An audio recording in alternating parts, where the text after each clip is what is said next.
মা, তোমার কি হয়েছে? তুমি এমন ভাবে কাঁপছো কেন? বাবা, শীতের ঠান্ডা আমার সহ্য হচ্ছে না। যদি একটা হিটার হতো তাহলে খুব ভালো হতো। মায়ের এই শীতে অনেক কষ্ট হচ্ছে। মায়ের কষ্ট আমার সহ্য হচ্ছে না, কিন্তু হিটার কেনার জন্য তো আমার কাছে কোনো টাকা নাই। এখন আমি কি করব? স্যার, আমাকে একটা ভালো হিটার দেখান তো। আমার মায়ের অনেক ঠান্ডা লাগছে। গরিবের দেখছি আবার শীত লাগা শুরু করলো। আগুন জ্বালিয়ে কোনোভাবে শীত কাটিয়ে দে। তোর এত বড় সাহস, আমাকে অপমান করেছিস। আমার টাকা না থাকলেও আমি মায়ের জন্য আজকে হিটার নিয়ে যাব। এই ড্রাগন, ভালোই ভালোই আমার সাথে চল। তোর মুখের আগুন দিয়ে আমার পুরো বাড়ি গরম করে রাখবি। হাল্ক, আজ তোকে দিয়ে আমি ডিনার করব।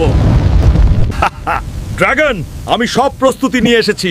এখন ভালো ছেলের মতো আমার সাথে চল, না হলে জীবনে আর মুখ থেকে আগুন বের করতে পারবি না। তাড়াতাড়ি চল ড্রাগন, আমার মা আমার জন্য অপেক্ষা করছে। আর তুই যদি আমাদের সাথে এই শীতে থেকে যাস তাহলে তোকে ভাপা পিঠা খাওয়াবো। মা, বের হয়ে এসো, দেখো তোমার জন্য একটা বেস্ট হিটার নিয়ে এসেছি। আরে পাগল, তুই তো ড্রাগন ধরে এনেছিস।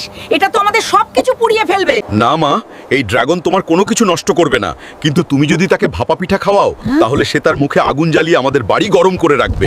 সত্যি বাবা, তুই মায়ের কোনো কষ্ট মানতে পারিস না। আজ থেকে অনেক পিঠা বানাবো তোর জন্য। আর তোমরা যদি চ্যানেলটা সাবস্ক্রাইব করো তাহলে তোমাদেরও ভাপা পিঠা দিব।